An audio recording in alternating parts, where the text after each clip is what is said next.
Bueno, ante todo, quiero agradecer a los amigos de Basta de Demoler por esta gentilísima invitación a participar de su encuentro. Lamentablemente no puedo estar en vivo y por eso hemos decidido con los amigos hacer esta grabación para transmitir algunas preocupaciones y algunas ideas que tengo al respecto de la defensa del patrimonio urbano y arquitectónico.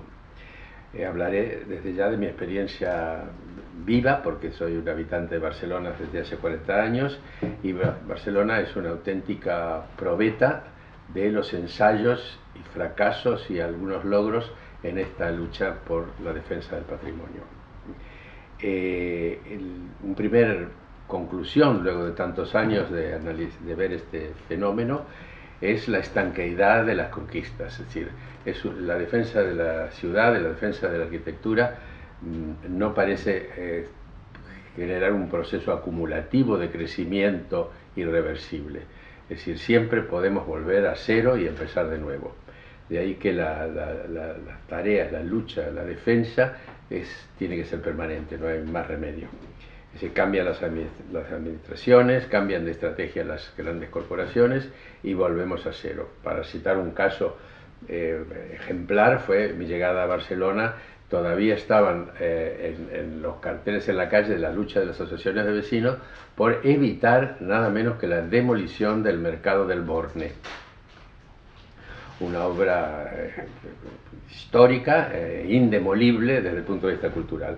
Pero los intereses inmobiliarios son 4 manzanas magníficas disponibles para otro tipo de negocios. Afortunadamente, la pelea de los vecinos, un barrio popular en aquel entonces, antes de su gentrificación, ganaron la pelea y el mercado se quedó tal como estaba. Pasaron décadas hasta que la administración municipal encontró un uso para esa infraestructura. Actualmente es un centro de exposiciones, no se podría llamar centro cultural, es un centro de exposiciones reciclado, es decir, casi diría una estructura antagónica con la función del mercado, cuyas características en aquel entonces, siglo XVIII-XIX, es la ventilación, por decir un solo dato contradictorio con el cambio de funciones, pero eso lo mencionaremos luego. La conclusión que saco primero es que esta estanqueidad de la defensa del patrimonio no se debe a motivos anecdóticos de presuntas miopías o incultura de los que tienen capacidad de decisión, sino que detrás de todas ellas opera una situación, un condicionamiento sistémico. Y el condicionamiento sistémico es el de toda la vida, el enfrentamiento entre la cultura y los beneficios económicos. Esto no es una novedad de nuestra época, es algo que la humanidad ha articulado desde que es tal, pero todo decirse que la síntesis en la mayoría de los siglos se ha conseguido. Es decir, si no, justamente no tendríamos ese patrimonio. Pero es nuestra época la que está padeciendo una contradicción realmente antinómica, antagónica. Es decir, los intereses de los beneficios comerciales, los beneficios económicos de los inversores, no encuentran un cauce que sea compatible con la defensa del patrimonio. Y eso es la espada de Damocles que pende sobre todo bien. Esta contradicción o este conflicto entre economía y cultura no es una conjetura teórica, es un hecho de la realidad. Y voy a contar una anécdota que tuve el privilegio de presenciar. Estábamos asesorando a la Cámara de la Construcción de Argentina y razón por la cual, y no por otra, fui invitado al cóctel anual que realiza la Cámara. Eso hace unos cuantos años. En ese cóctel habló el presidente de la Cámara de la Construcción, y citó claramente, de una manera muy crítica y despectiva, las tareas de defensa del patrimonio de Basta de Demoler. Lo citó con nombre y apellido.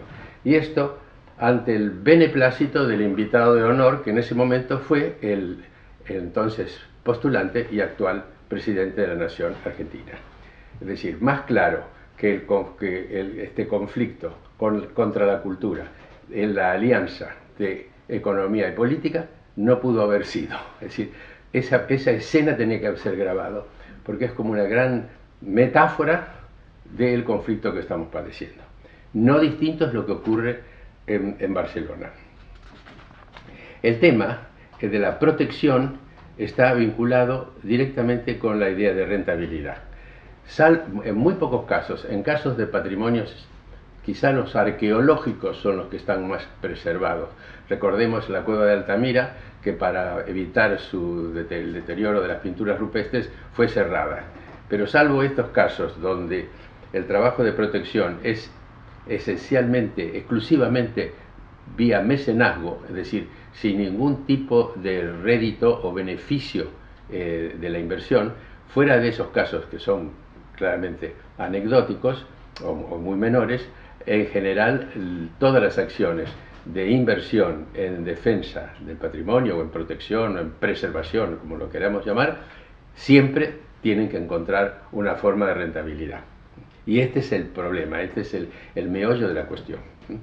Es decir, esta protección y rentabilidad son conflictivas. Y voy a citar, evidentemente el tema es muy amplio y la casuística es complejísima, pero voy a citar solo dos casos. Cuando la protección o la defensa del bien arquitectónico o urbano se realiza mediante la justificación de una reutilización práctica, así la refuncionalización, como se suele llamar, o mediante su rentabilidad por su valor simbólico.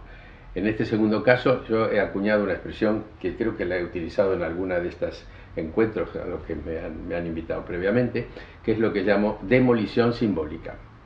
Es decir, para demoler el patrimonio cultural no hace falta destruir la materia, basta con atentar contra su sentido.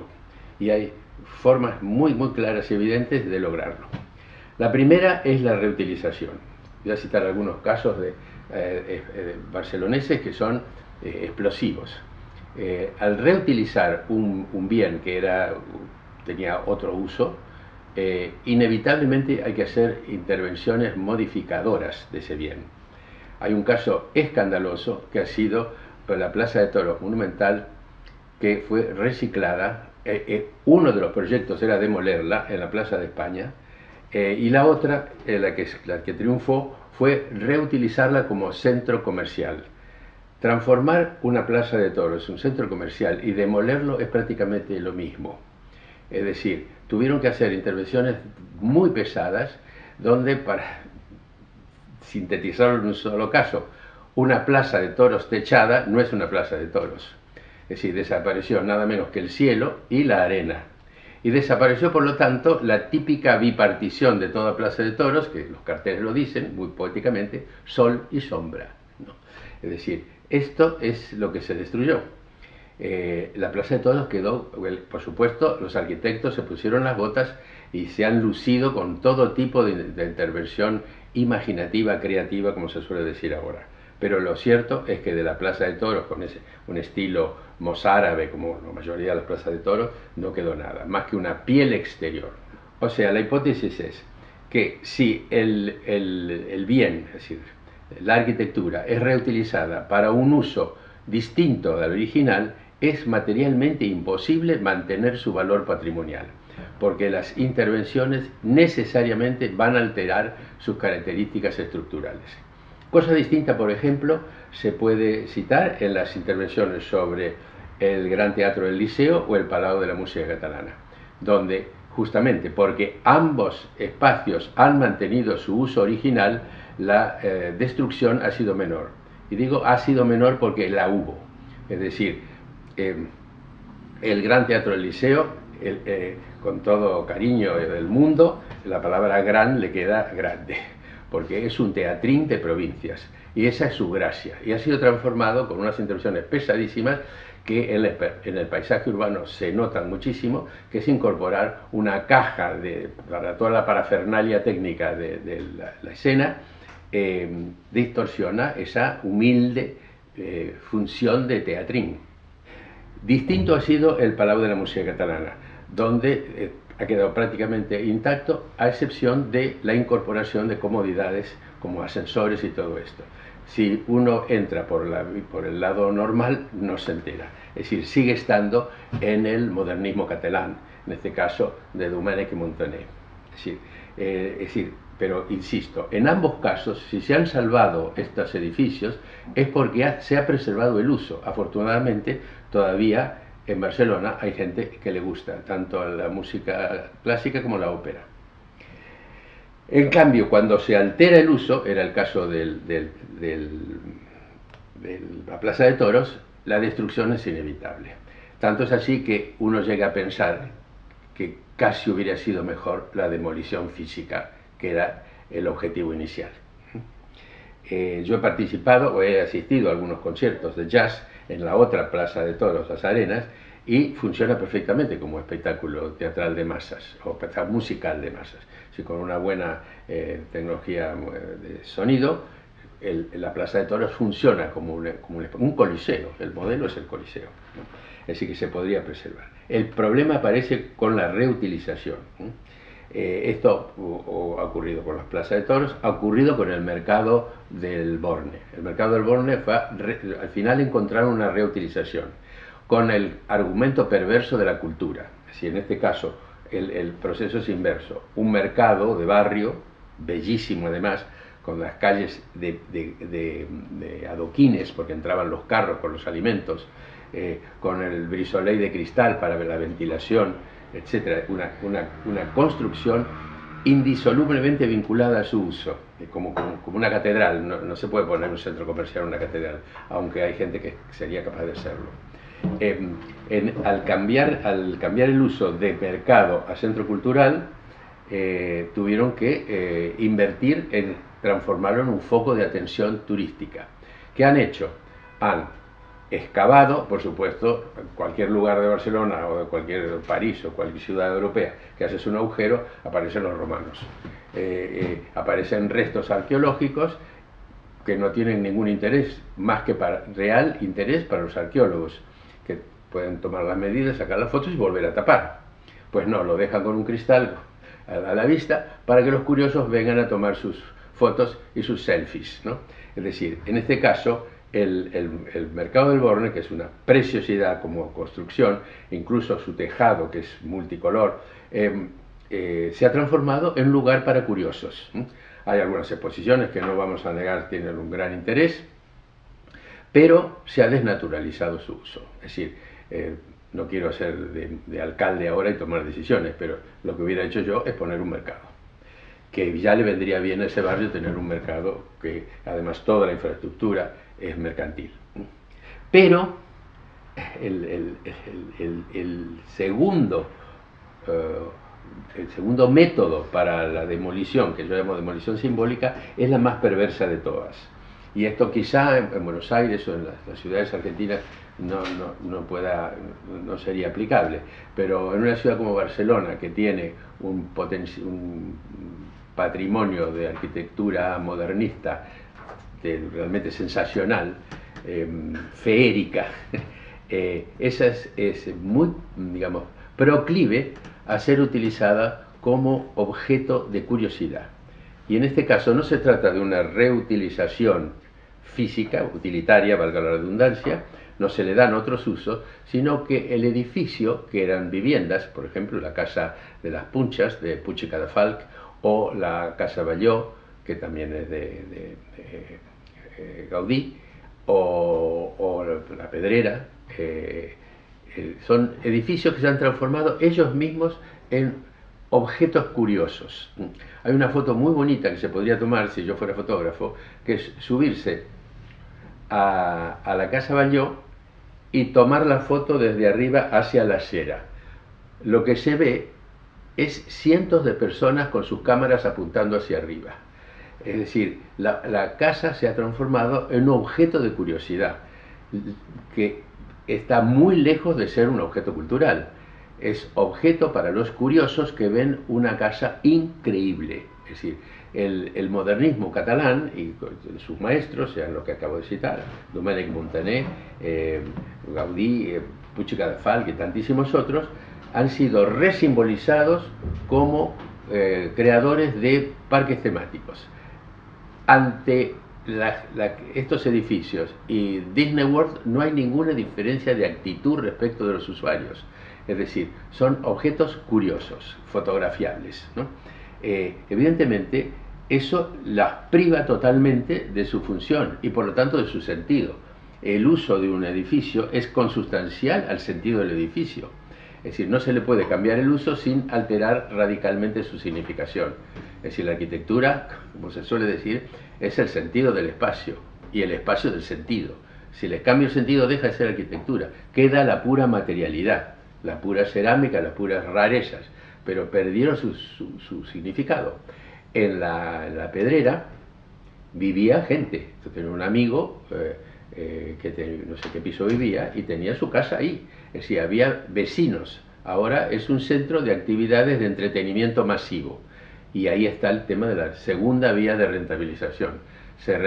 Las inversiones en mantenimiento de esos bienes se rentabilizan a través de su reutilización como objetos espectaculares para los tours turísticos. Y esto es como matarlo, ¿no?